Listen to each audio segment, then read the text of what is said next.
White mom disowns black baby, then faints, seeing her face on every newsstand.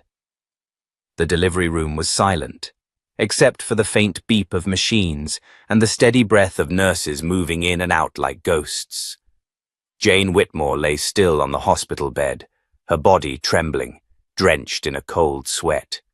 Her blonde hair clung to her forehead as the doctor held up the newborn and announced, "It's a girl." Jane didn't smile.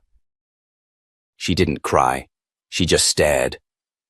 Wrapped in a soft white blanket, the baby was beautiful.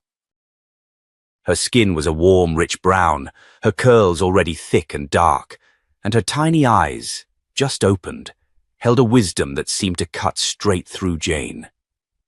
The silence stretched. The nurse stepped forward, gently lifting the baby toward her mother. "Would you like to hold her?" Jane recoiled like she'd been slapped. "No, just take her." "I can't." There was a pause. The nurse blinked, clearly startled. Then she nodded silently and backed away. From the far side of the room, Gregory Whitmore, Jane's husband, stood frozen. His skin went pale, and the corners of his mouth twitched, as if 1,000 thoughts were colliding at once and none could break through. He spoke at last. "What the hell is this, Jane?" Jane couldn't meet his eyes. Her gaze was locked on the baby, who now lay peacefully in the nurse's arms, oblivious to the chaos her presence had stirred. "She's not yours," Jane said quietly. "No kidding," Gregory hissed, stepping forward. "You cheated on me? With who?" "Jesus, Jane, what were you thinking?" Jane flinched, not at the words, at the look in his eyes. A mix of rage, betrayal, and something deeper, something colder, disgust. "She's black," he said, and the word hung in the air like smoke. Jane closed her eyes. "I didn't mean for this to happen," she whispered. Gregory shook his head, backing away. "I can't raise her, Jane. I won't. We have a reputation in this town, at church, at my job." "You've destroyed everything." The nurse hovered in the corner, cradling the infant like a fragile secret no one wanted to speak aloud. The doctor cleared his throat and gently excused himself. The room was full of people, yet no one said what everyone knew. This wasn't just infidelity. This was scandal. This was shame. This was a baby who didn't fit. The social worker came in later that afternoon. Her name was Teresa. She had soft eyes and a firm voice, and she spoke to Jane like she wasn't the worst person in the world. "You have options," she said gently, placing a folder on the small table. "Open adoption. Closed adoption. State foster care. Take your time. No decision has to be made today." But Jane already knew what Gregory expected. What her parents would say, what the neighbors would whisper, what her 2 other children, Haley and Max, would hear in the school hallways if she brought this child home. She had wanted to be brave. She had wanted to fight. But when the nurse returned, asking again if she wanted to hold her daughter, Jane turned her face to the wall. 2 days later, Jane signed the papers. She didn't name the baby. She didn't kiss her goodbye. She simply turned her face away, heart clenched like a fist inside her chest, and whispered the same line she would repeat to herself for the next 18 years. "It's for the best." Back home, everything was quiet. Gregory didn't speak to her for days, but he didn't leave either. They shared the same house, the same bed, but a chasm opened between them that never quite closed. Haley and Max, too young to understand the weight in their mother's eyes, continued their lives as if nothing had happened. They were told Jane had a health issue, that the baby didn't survive. No one questioned it. No one brought it up again, except Jane. In her mind, every night, the memories of those 2 days, the sound of the baby's cry, the sight of her curled fists, the moment Jane signed her name and became something she didn't recognize, looped endlessly like a punishment with no end. She tried to move forward. Threw herself into motherhood with Haley and Max. Took up painting again. Started volunteering at the local women's shelter. But the silence was louder than ever. Years passed. Jane aged. Gregory climbed the corporate ladder. Haley went off to college. Max got a football scholarship. On the outside, the Whitmores were the picture of suburban perfection. On the inside, Jane was unraveling. She never told anyone the truth. Not even her therapist. The weight was too great. Then, one ordinary Thursday afternoon, everything shattered. Jane was at the grocery store. The sun was bright outside. She had just placed a carton of oat milk in her basket and turned toward the magazine rack at the checkout when her breath caught in her throat. There, on the cover of Time magazine, was a face she hadn't seen in nearly 2 decades, but one she would never forget. A young woman. Tall, poised, elegant, her skin radiant. Her eyes fierce. Above her, bold letters read, "Meet Noelle Harmon, the lens behind a global movement." Jane's knees buckled. The magazine slipped from her fingers. She tried to steady herself on the cart, but everything blurred. The overhead lights swam. The tiled floor came rushing up. And then, darkness. She woke up in a hospital bed, an IV in her arm. A nurse leaning over her. "Mrs. Whitmore." "You fainted in the checkout line. How are you feeling?" Jane blinked, disoriented. For a moment she couldn't remember where she was. Then the memory hit her, the face, the name. Noelle, her daughter, the baby she had given away. Now staring back at her from every newsstand in America. And that's when she realized, the past never stays buried. It finds you.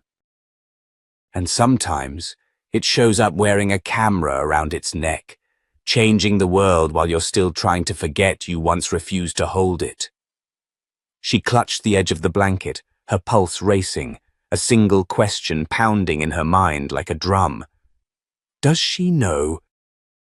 And if she does, what will she do next? Jane sat upright in the hospital bed, gripping the magazine that a nurse had placed on the tray table next to her. Her hands shook. The glossy paper crinkled under her fingers as she stared at the image again, trying to process the impossible. Noelle Harmon. The name felt like an echo of something that should never have had a voice. Her daughter. Her daughter. The one she had never held, never named, never looked at for more than a moment, before turning away. Now grown, now radiant, now everywhere. The nurse had said she fainted at the checkout line. She must have looked ridiculous, collapsing like some elderly woman in front of the freezer aisle. But it wasn't dizziness. It wasn't dehydration. It was guilt. Raw, jagged, all-consuming guilt. And now that it had found her again, it refused to let go. When Gregory arrived at the hospital, he looked tired, irritated, like he had just come from a board meeting. He walked into the room with his arms crossed, eyes immediately narrowing as he saw the magazine on her lap. "What is that?" he asked. Jane didn't answer right away. She turned the magazine so he could see it clearly. Gregory stepped closer, his gaze falling on the photo. He squinted, then frowned. "Who is this?" "That," Jane said quietly, "is our daughter." He froze. "Excuse me?" "The baby," she whispered, voice cracking. "The one we gave up. That's her." "Noelle." Gregory let out a sharp, humorless laugh. "No, that's not possible. She's 18 now." "Maybe 19. The timing fits. Look at her face, Greg." "Look at her eyes. She has mine." Gregory glanced down again, slower this time. He studied the picture. His lips parted slightly. She's successful. She's a world-famous photographer, Jane said, her voice barely above a whisper. And she was in foster care before being adopted. It says it all in the article. Gregory sat heavily in the visitor chair. He ran both hands over his face. I thought she was placed directly into adoption. That's what they told us, Jane replied. But apparently, that didn't happen. The silence thickened. Gregory leaned back in the chair and closed his eyes for a moment. So, what do you want to do? I don't know, Jane admitted. But I can't pretend I didn't see her. I can't unknow this. Gregory didn't answer immediately. When he did, his voice was low. Measured. You realize what this could mean, right? If the press connects her back to us, if someone digs into her birth records, it could explode. Your name. My name. The kids. Our friends. Our church. Jane stared at him. Is that what you care about right now? Reputation. It's not just that, he said defensively. It's everything. Our entire life is built on what we left behind. Jane looked down at the photograph. Noelle's eyes were calm, confident, as if daring the world to challenge her. I don't care about that anymore, she whispered. I just want to know who she became. I want to know if she's happy. When they were discharged later that evening, Jane kept the magazine clutched in her hands like it might disappear if she let go. In the car, Gregory drove in silence. Jane scrolled through her phone, typing Noelle's name into the search bar. Instant results exploded across her screen. New York Times profile.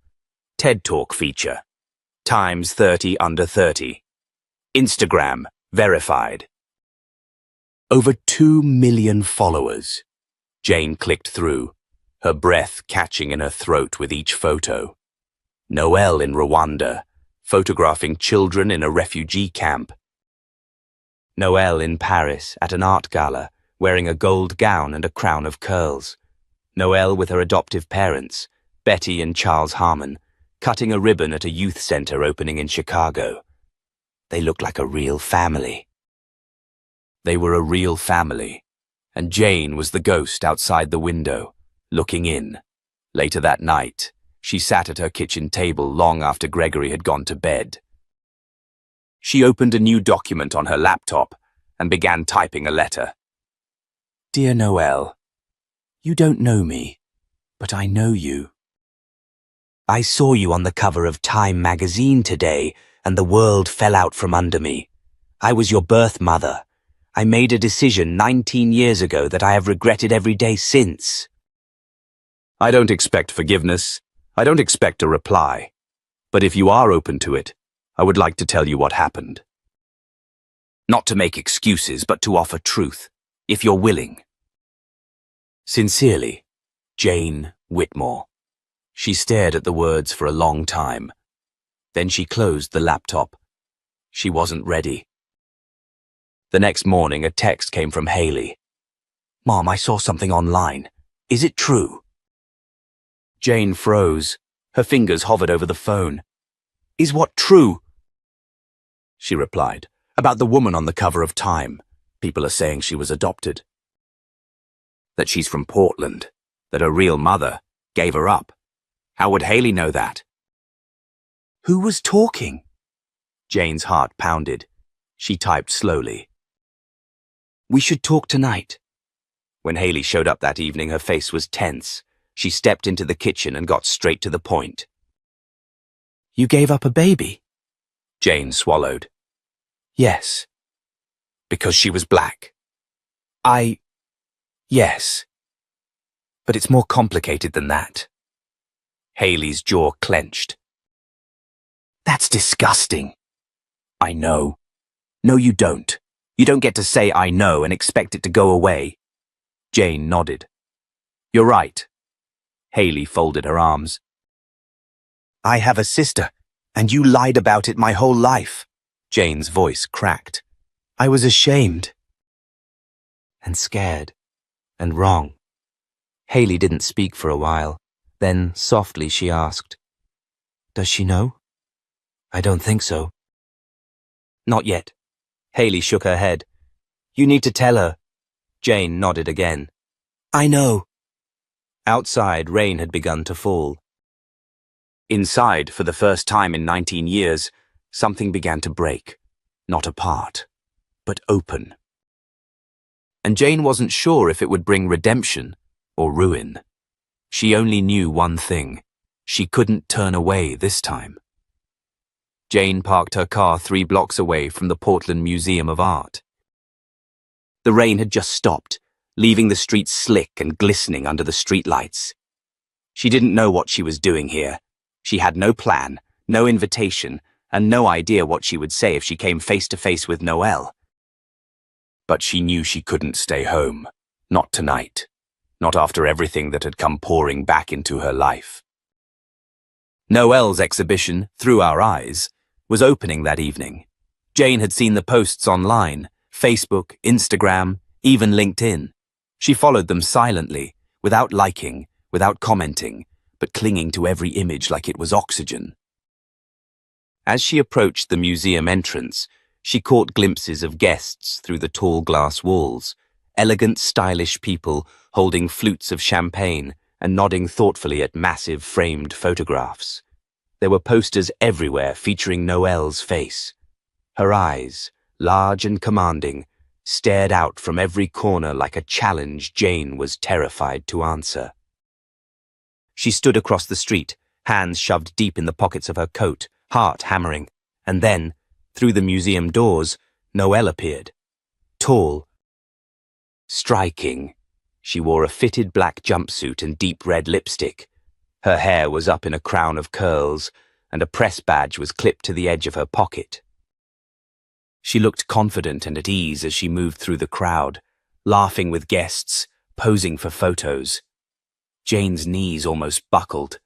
She leaned against the street lamp, staring. She had been terrified that Noelle might look unhappy, lost. Instead, her daughter looked like she belonged, right here, in this world of light and admiration and success. Jane took a step back, about to turn around, when a familiar voice rang out beside her. "You came!" Startled, she spun around. Haley stood there, arms folded, eyes narrowed. "I figured you'd try to sneak around instead of just walking in like a normal person." Jane blinked. "What are you doing here?" "I called in a favor. Got an invite." "Figured I'd see for myself. You shouldn't be here. If Noelle sees us..." "If she sees us, then it's real, isn't it?" Haley shot back. "You can't hide from her forever, Mom." Jane looked down, ashamed. "I don't want to cause a scene. This is her night." "She's not a child anymore," Haley said, softer this time. "She doesn't need you to protect her from a truth she's already chasing." There was a pause between them, heavy with all the things they hadn't said. "I wrote her a letter," Jane said quietly, "but I couldn't send it. I kept thinking, maybe she's better off not knowing." Haley exhaled. "Better off not knowing that her mother was watching from across the street like some criminal?" Jane swallowed. "I thought I was doing the right thing. Back then." "You were doing what was easy," Haley said. No accusation in her voice now, just resignation. "And now it's hard." Jane nodded, her eyes burning. Across the street, a photographer snapped Noelle's picture as she stood next to a large portrait. A young black girl sitting alone on a swing, staring straight into the lens. "She's powerful," Jane murmured. "She's everything I didn't have the courage to be." Haley tilted her head. "Maybe. But you're here now. And that counts for something." At that moment, a woman stepped outside the museum, scanning the crowd. It was Noelle's adoptive mother, Betty Harmon. Jane recognized her from the photographs, slightly older now, with soft grey curls and eyes that radiated warmth. She walked toward Jane and Haley with quiet confidence. "Are you Jane?" she asked gently. Jane froze. "Yes. How did you—" "I saw you through the glass," Betty said. "Noelle saw you too." Jane's stomach dropped. Betty smiled, though it didn't quite reach her eyes. "She asked me to come invite you in, if you're willing." Jane couldn't move. "She knows who I am." "She knows enough," Betty replied. "And she has questions." Haley nudged her mother forward, gently. "This is it, Mom." Inside, the air was warm and humming with voices and music. Jane's steps felt slow and uncertain as she walked behind Betty. Guests parted like water as they made their way through the gallery. Some looked curious. Others didn't notice her at all. She was invisible to most of them, and yet she felt like a spotlight followed her with every breath. Then she saw her again. Noelle, standing beside a series of portraits, children, mothers, fathers, all caught in raw, honest moments. Jane saw one that nearly made her collapse, a photo of a baby bassinet in a hospital room alone, sunlight casting long shadows across the floor. It wasn't a portrait. It was a memory. Noelle stood beside it, watching Jane as she approached. They locked eyes. Time didn't stop. It twisted, bent around them like heat on pavement. "Hi," Jane managed, her voice barely audible. Noelle didn't smile. She didn't move, but she didn't turn away either. "You were watching me," she said. Jane nodded, her throat too tight to speak. "For how long?" "Since the article," Jane whispered. "The magazine. I saw you. I needed to see you, to know you're okay." Noelle tilted her head slightly, studying her face. "You never reached out." "I didn't know how," Jane said. "I didn't think I had the right." "You didn't," Noelle said bluntly. Jane flinched. "I still don't know what I want," Noelle added, "or what this is, but I'm tired of carrying questions. So if you're here to be honest, then talk." Jane's eyes filled with tears. "Your name was Claire," she said softly. "For a moment." "Before I let them change it, I named you after my grandmother. You had so much hair even then. And you looked right at me, like you knew everything already." Noelle said nothing, but her eyes glistened. "I was afraid," Jane continued. "Afraid of what people would think, afraid of my husband, afraid of losing everything. So I gave up the one thing I never stopped wanting." She reached into her coat and pulled out an envelope. Inside was the letter, the one she couldn't send. Noelle hesitated, then took it. "I'll read it later," she said. Jane nodded. Noelle's voice softened. "I don't know if I can forgive you." "I'm not asking for that," Jane said. "Only the chance to try." From behind them, a camera clicked. Then another. Noelle glanced at the photographer and turned back. "I think we're being watched," she murmured. Jane gave a faint smile. "Feels like karma." Noelle didn't laugh, but her expression shifted. "Something subtle. Not quite forgiveness, but not rejection either." "Just the beginning of something, maybe." "I'm giving a talk tomorrow," Noelle said. "At the youth center. Come if you want, but not as my mother." "Just as someone who's finally ready to listen." Jane nodded. "I'll be there." As Noelle turned away, Jane looked down at the envelope in her daughter's hand. For the first time, she didn't feel like a ghost outside the window. She felt like a woman stepping through the door, and this time, she wasn't turning back. The next morning, the rain returned to Portland like a slow confession. Jane sat alone at her kitchen table, staring at the cooling cup of tea in front of her. She hadn't slept much, Her mind was tangled in the gallery, in Noelle's voice, in that split second of hesitation before she took the letter. It wasn't forgiveness, but it wasn't rejection either. For Jane, that sliver of space in between was a lifeline. Doug entered the kitchen quietly, the way he always did when something weighed heavy between them. He poured himself coffee, didn't sit. "You went," he said, not looking at her. "Yes," Jane replied. "She talked to you?" Jane nodded. "Briefly. She said she didn't know what this was yet, but she asked me to come hear her speak today. She's doing a talk at the youth center." Doug set his mug down harder than necessary. "And you think this is a good idea?" "I don't know what it is, Doug. I'm just trying not to run from it anymore." He rubbed his face with both hands. "This isn't just about you. What happens when this goes public? When our family gets dragged into it?"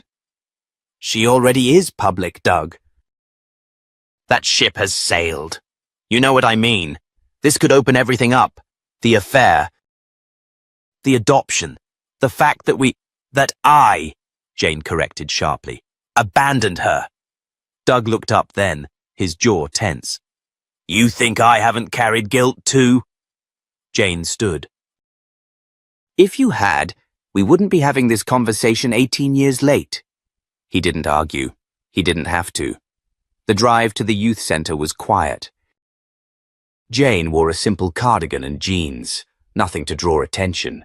She parked on a side street, heart hammering, unsure of whether she'd be welcome. The youth center was a modern building nestled between two old warehouses, the kind of community space that held as much struggle as it did hope. Inside, folding chairs were arranged in rows, facing a modest stage. Posters for Voices of Tomorrow lined the walls. The audience was mostly teenagers, some disinterested, some curious, and a scattering of older adults with notepads.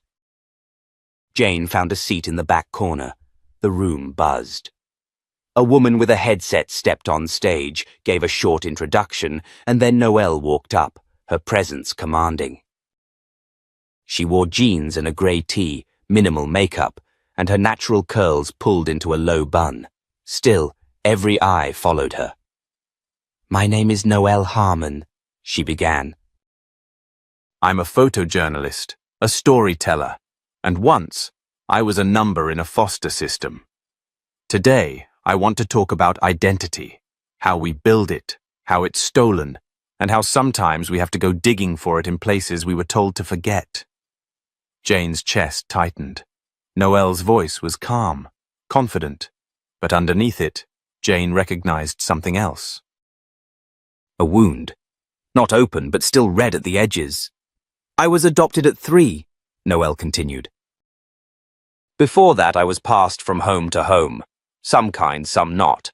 What I knew early was that I didn't look like my parents. They were white. I was not, and nobody offered answers." A quiet ripple moved through the room. "I didn't know who I was," she said, "until one day, someone put a camera in my hand, and the world started making sense through a lens." She talked about her journey, photographing resilience, exploring foster care reform, visiting birth family reunions across the country. Every word drew Jane in, but it was what came next that made her breath hitch.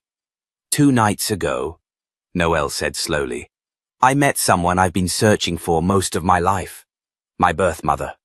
Gasps scattered through the audience. "She didn't come to find me. I found her. She watched from a distance like I was a stranger in a zoo. And the truth is, I wanted to hate her. I still don't know if I don't." Silence. Heavy. "But I realized something," Noelle said, scanning the room. "Hating her doesn't fill the gap. It doesn't give me what I lost. It only keeps the wound bleeding."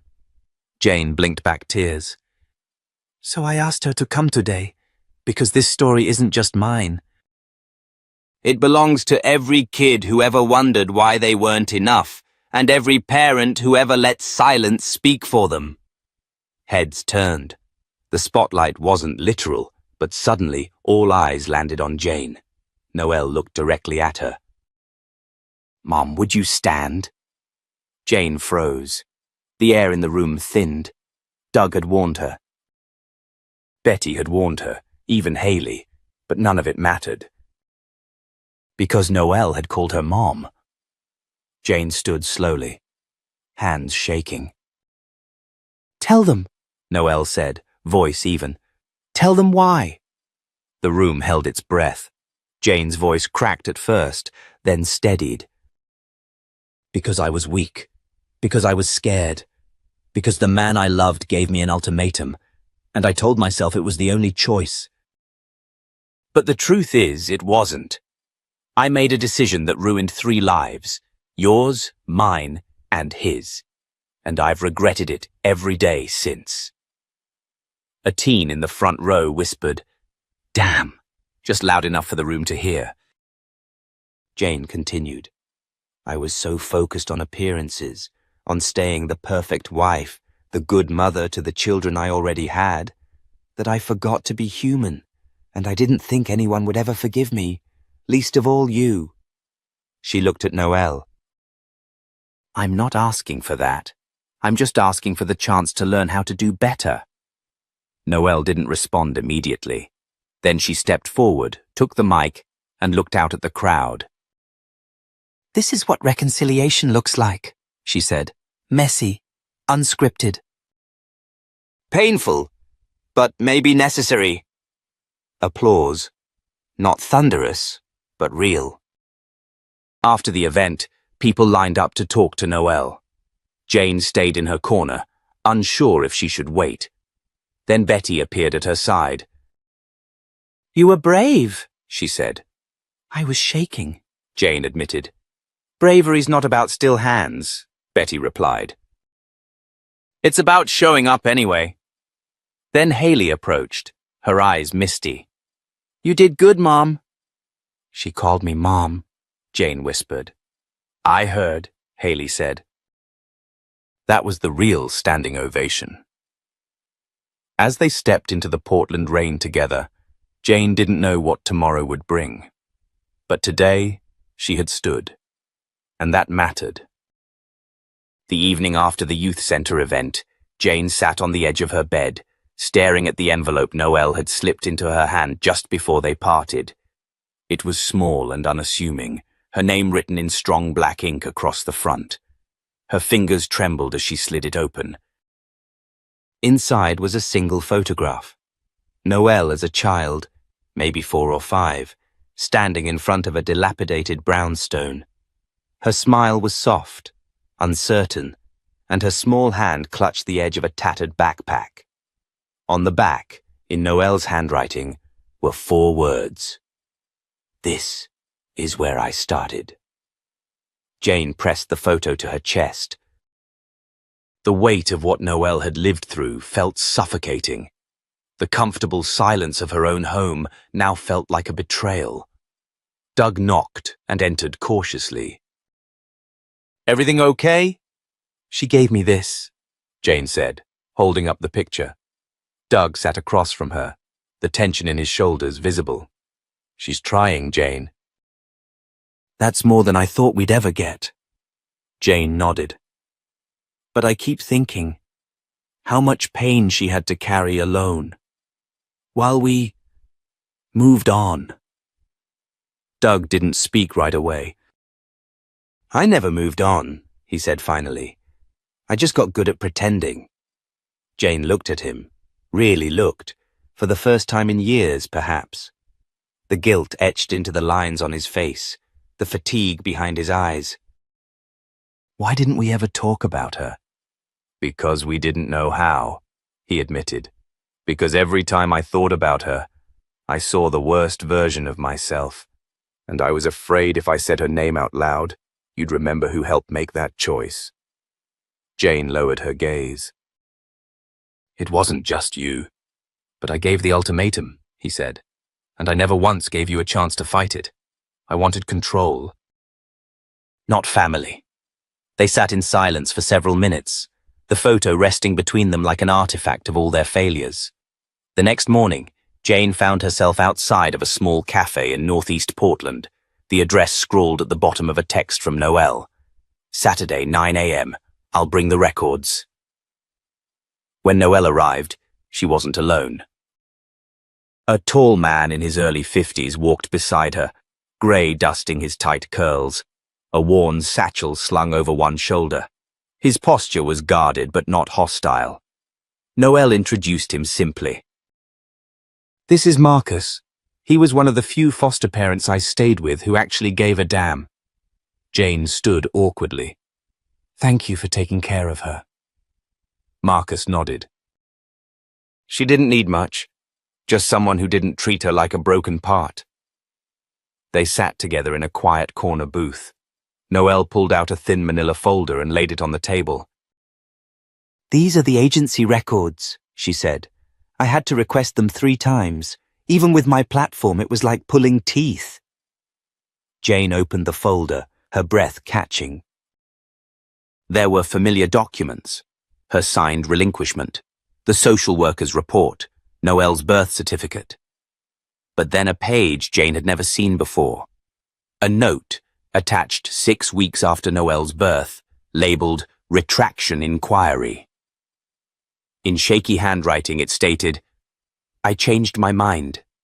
I want my daughter back. Please advise. Jane stared at it. That's not mine, she said, voice hollow. I never wrote this. Noel watched her carefully. I didn't think it was. The handwriting doesn't match the other documents. Marcus leaned in. We think someone else tried to get you back, Jane. Doug. Rick? Her mind reeled. Do you know who might have done this? Noel asked. Jane shook her head slowly. The only person who wanted to keep you was Rick, but I told him not to come back. I shut the door. What happened to him? Noel's voice was tight. I don't know, Jane said. We never spoke again after the day I told him I was pregnant. He offered to help and I told him it was over, that I was staying with my husband. Noel's jaw clenched. So he could have tried. Jane swallowed hard. Maybe. But if he did, he never told me. There was another silence, one layered with grief and questions no one had answers for. Then Noel reached into her satchel and pulled out a second photo. It was Jane, younger, her hair longer and pulled back, holding a camera and laughing. It had been taken during a college photography retreat. I found this at the agency, Noel said. No name, no date, just paperclip to my file. Jane blinked. I never gave them that. Marcus cleared his throat. Maybe someone else did. A cold thought crawled up Jane's spine. What are you saying? Noel tapped the photo gently. Someone didn't want me to forget you. Even if you wanted to forget me. Jane stared at the photo. Somewhere in the agency, someone had left behind a breadcrumb, a reminder. A truth that wanted to be known. I don't understand, Jane whispered. But Noel looked at her with something like sympathy. You weren't the only one who regretted their choice, she said softly. Jane looked between her daughter and the man who had helped raise her when no one else would. Then Noel spoke again. I'm planning a follow-up to my exhibition, she said. A series on truth, on origins. I want to include our story, if you're willing. Jane's stomach flipped. You want me in it? I want the truth, Noel said. As raw as it is, you don't have to be perfect. You just have to show up. Jane nodded slowly. Then I will. Noel nodded back. No smile. Not yet. But something softer than before passed across her face. After the cafe, Jane walked home in the drizzle, the folder tucked under her arm. Somewhere out there, a man named Rick might still carry his own regret. Somewhere in a storage box, there might be more clues, more answers. But for now, Jane had something she never thought she'd earn. A second beginning. And this time, she wouldn't run from it. Jane stood on the balcony of her bedroom, the soft rustle of the wind brushing through the autumn trees below. In her hand was the same old photograph Noelle had given her, the one taken from the adoption agency, the one Jane never remembered giving them. She kept staring at it, not just because of the photo itself, but because of what it meant. If she hadn't given it, who had? Her mind spiraled. Rick. Could he have taken that photo, submitted it behind her back, or had someone at the agency done it? Someone who knew what they were about to erase and quietly left a piece of truth in the file. Before she could get too deep in her thoughts, the door creaked open. Doug stepped in. He looked like he hadn't slept in days. "You okay?" he asked cautiously. Jane didn't look at him. "She's putting us in her exhibition." "A new one, about truth." Doug leaned against the doorframe, silent. "I said yes," Jane added, finally turning to face him. "She said I don't have to be perfect, just honest." Doug nodded slowly. "That's more grace than we deserve." Jane crossed her arms, her tone turning sharper. "Did you know anything about that picture in her file?" He looked genuinely confused. "What picture?" She held it up to him. He blinked. "That's you. Where was that taken?" "College trip. My roommate took it." "I never gave it to anyone. And yet it ended up in her file at the agency." Doug stepped forward slowly, examining it. "You're saying Rick might have submitted it?" "I'm saying I don't know." "But someone wanted her to remember me." Doug sat on the edge of the bed, hands clasped between his knees. "Jane, I lied to you again." She froze. "I told you I tried to get her back after you signed the papers," he began. "That much was true. But I didn't tell you I found Rick, that I spoke to him." Jane's chest tightened. "You what?" "It was a few months after the adoption was finalized. I hired a guy, the same one who found the photo. He tracked Rick down in DC. He was working for some non-profit, urban housing advocacy or something like that." Jane sank onto the bench across from him. "Why didn't you tell me?" "Because I was ashamed.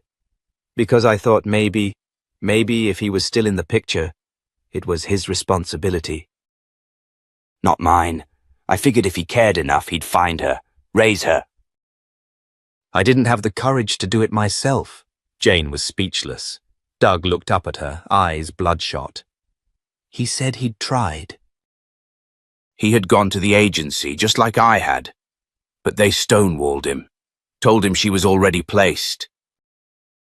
"He said he even wrote letters, but then he stopped, said it felt like trying to shout through concrete." Jane's voice was barely a whisper.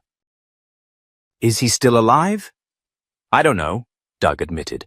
"We didn't keep in touch, but I never forgot what he said to me before we hung up." "What?" "He said, 'You can bury the truth all you want, but one day she's going to dig it up. And I hope, for her sake, you're man enough to face it when she does.'" Jane felt a chill run down her spine. "You knew all of this, and you still let me carry the guilt alone," she said, her voice shaking. Doug nodded, shame coating every word. "Because I didn't want to be the villain in your story, but I was." "I am." Jane looked at him, eyes filled with years of pain and revelation. "You kept us both from knowing our daughter, and you kept me from knowing the man who tried to fight for her." "I know," he said quietly. There was a knock at the door downstairs. They both startled. Jane stood slowly. "That's Noelle." She walked to the door, her steps careful but firm. Noelle stood on the porch, her camera slung over one shoulder, a manila folder in hand, and her expression unreadable. "I found something," she said simply, holding out the folder. I thought you should see it before I publish anything. Jane stepped aside. Come in. They sat around the kitchen island, the air thick with expectation. Noelle opened the folder and slid out a copy of a letter. Jane picked it up. It was dated 6 weeks after Noelle's birth, addressed to the adoption agency. In Rick's handwriting. To whom it may concern, I am the biological father of the child born to Jane Macmillan on March the 4th. I was not listed on the birth certificate, but I have been made aware of the adoption. I would like to request reconsideration of custody. I am willing to provide a stable home and am prepared to go through any necessary legal process. I ask only that you consider the child's right to know where she came from.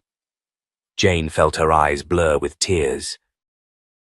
He tried, she whispered. He tried everything. Noelle leaned back, watching her. I had to sue the agency for those records. They buried this, Jane. They never told me he existed. They never told me he fought for me. Jane looked up. I didn't know, I swear. I thought he walked away. He didn't, Noelle said. He was pushed out. Doug entered the room quietly and sat at the edge of the counter. I'm sorry, he said. I knew he went to the agency. I knew he tried, and I still told Jane it was final. I didn't think I could face what it meant if he'd succeeded. Noelle stared at him for a long moment, then turned back to Jane. I'm still doing the exhibition, she said, and now I'm thinking of titling it Erased Lines, because that's what they tried to do. Erase everything. Jane nodded, her throat tight. Whatever you need, I'll be there. Noelle stood, her voice quieter now. I want to meet my father, if he's still out there. Jane stood too. Then I'll help you find him. Noelle gave a single nod. Good. I'll let you know what I find. She walked to the door but paused just before opening it. I used to think I was unwanted, she said without looking back. Now I realize I was never given the chance to be found. Then she left. Jane stood frozen in the silence. Doug spoke first. She's stronger than either of us ever were. Jane turned to him. And we better become worthy of even being part of her story. He nodded, and for the first time in 2 decades, they both knew they couldn't rewrite the past. But maybe, just maybe, they could stop hiding from it.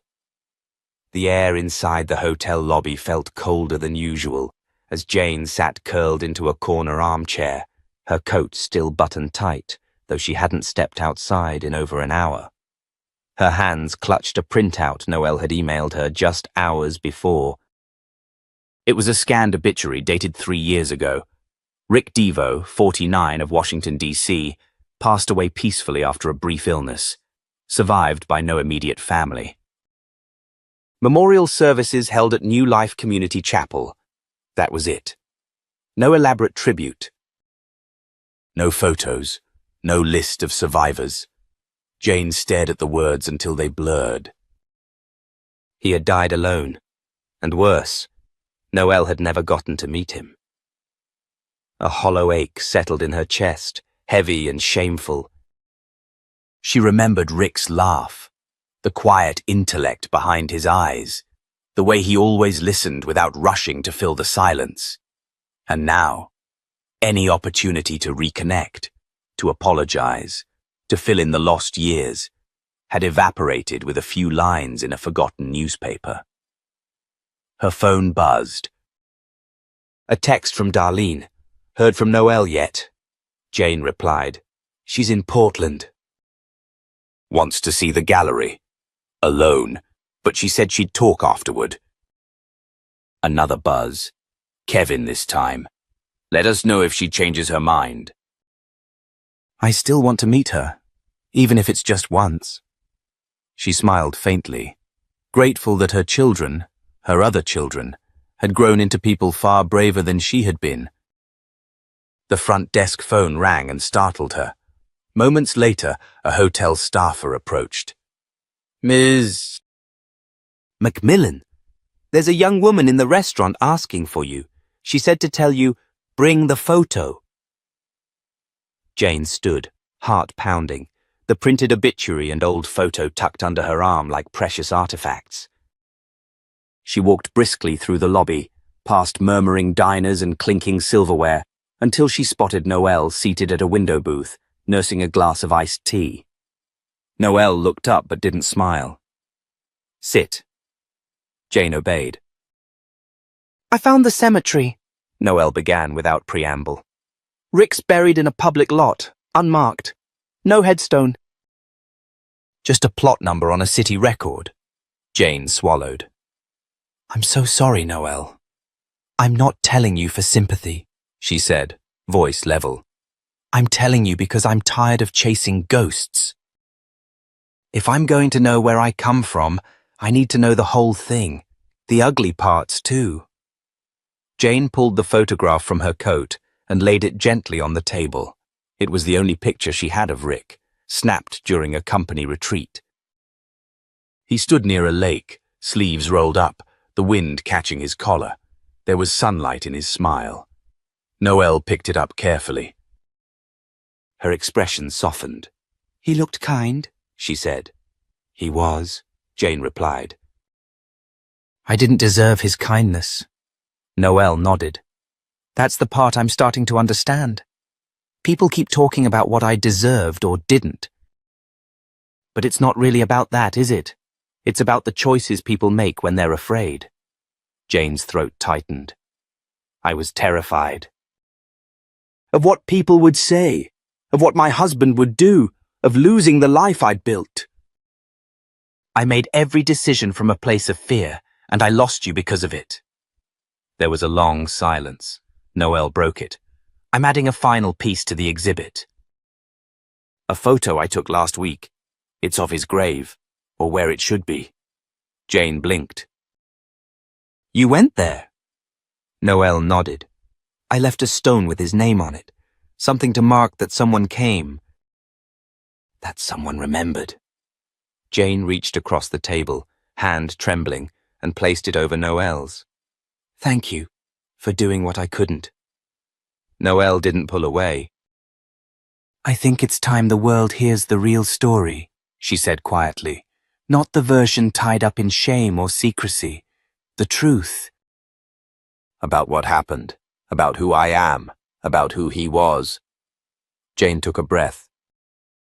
Then tell it. I'll stand beside you. You will? I have to, she said. It's the only way forward. A server approached, and they both fell silent as he poured water and cleared empty plates.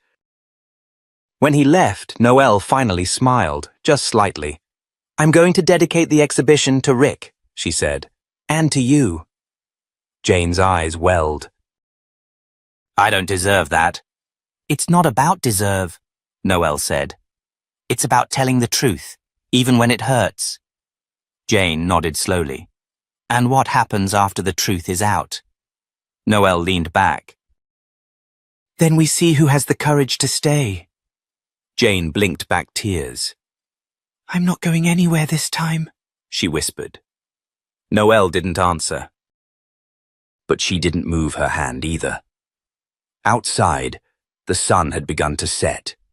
Shadows lengthened across the pavement, as if the world itself was preparing to turn a page. Jane didn't know what tomorrow held, whether Noelle would ever call her Mom, or if they would ever be more than this fragile beginning. But sitting there, hand in hand with the daughter she had once let go, she finally felt something like redemption flicker at the edge of her grief. The story wasn't finished, not yet. The night of the exhibition opening in Portland came with rain, soft, cold, persistent. The Mercer Gallery glowed against the grey drizzle, its windows alive with warm light and silhouettes of people milling beneath framed images. Jane stood outside under a shared umbrella with Kevin and Darlene. Her hands were cold, despite her gloves, her stomach tight with anticipation. You don't have to do this if you're not ready, Darlene said gently. I do, Jane replied. Not just for me. For all of us. They entered together, shoulders squared. Inside, the gallery buzzed with hushed voices, the soft click of camera shutters, and the rustling of programs. Noelle's photographs lined the walls, each one raw, intimate, and haunting. Her work had evolved, more layered now, less about presentation and more about truth. People moved slowly from frame to frame, reading captions, wiping away tears, exchanging glances. Jane spotted familiar pieces, the hospital bassinet, the series of foster homes, but also new ones. One showed a young woman standing at the base of a tree with bare branches, looking skyward. Another showed a folded letter beside a cup of coffee captioned, "Regret, steeped too long." At the far end of the room was the photograph Jane hadn't known would be there. It was a black and white portrait, Noelle seated on a worn wooden bench, Jane beside her. Both faced forward. Their expressions were somber but clear, eyes locked on the lens. There was no pretense, no attempt at false resolution. Just a quiet, mutual willingness to be seen. The caption read, "Unspoken, then spoken." Jane's breath caught. She wanted the photo to be real, a soft voice said beside her.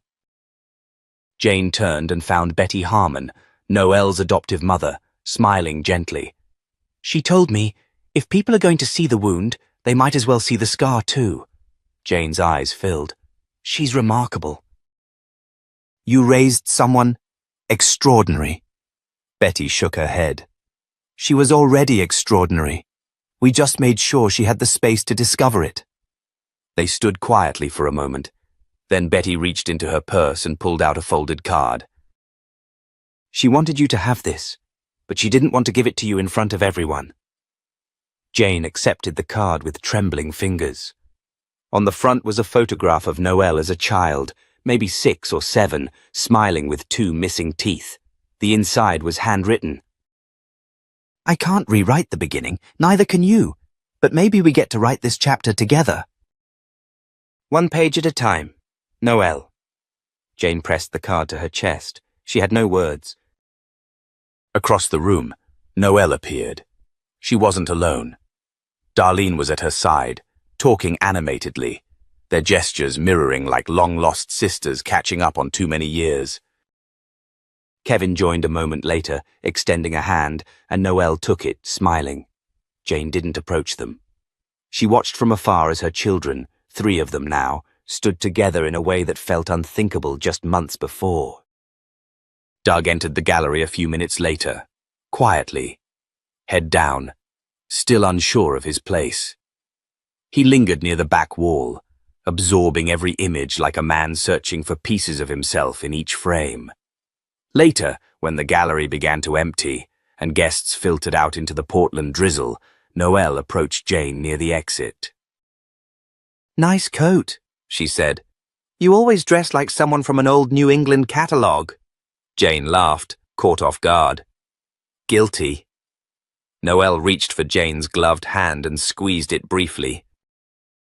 "I'm not ready to call you Mom," she said. Jane nodded. "I wouldn't expect that. But I'm willing to see what else you might be." Jane swallowed hard, emotion rising like a tide. "Thank you. That's more than I could have hoped for." Noelle looked past her, toward the emptying gallery. "I'm doing a panel at the university next month. On truth and reconciliation in art. Think you'd want to be on it?" Jane blinked. "Me?" "Yeah," Noelle said. "Real stories, real consequences, real attempts to make things right." "That's what the students need to hear, not just pretty resolutions." Jane hesitated. "I wouldn't know what to say." Noelle smirked. "Start with the truth. You're getting better at it." Jane smiled. "Then yes." "I'd be honored." They stood under the overhang as rain drummed against the concrete. Kevin jogged up, his jacket damp, cheeks flushed. "Noelle says we're grabbing late-night ramen," he said. You coming? Jane looked to her daughter. Noelle shrugged. It's not family dinner. It's noodles, with people I might like. Jane grinned, heart fluttering. Then yes. I'm in. As they stepped out into the rain, a car drove by with a giant LED screen on the side, advertising the exhibition. Noelle's face lit up on the panel, confident, calm, seen. A group of teenagers pointed and shouted. That's her! That's the artist from TikTok! She's amazing! Noelle rolled her eyes, laughing. Apparently, I'm every newsstand famous now. Jane laughed too, but her chest ached with gratitude. Once, she had disowned her daughter out of fear. Tonight, that same daughter had welcomed her, not with open arms, not with instant forgiveness, but with space. And that, Jane realized, was its own kind of grace.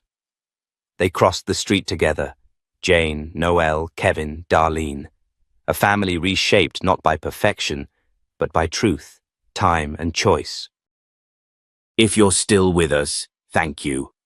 This story wasn't about fairy tale endings. It was about facing what hurts, owning what we've done, and finding the courage to write a new page. If you believe healing is possible, even after the unthinkable, then share this story. Leave a comment below. Subscribe to the channel. And remember, even when we're broken, we can still choose to begin again. See you in the next story.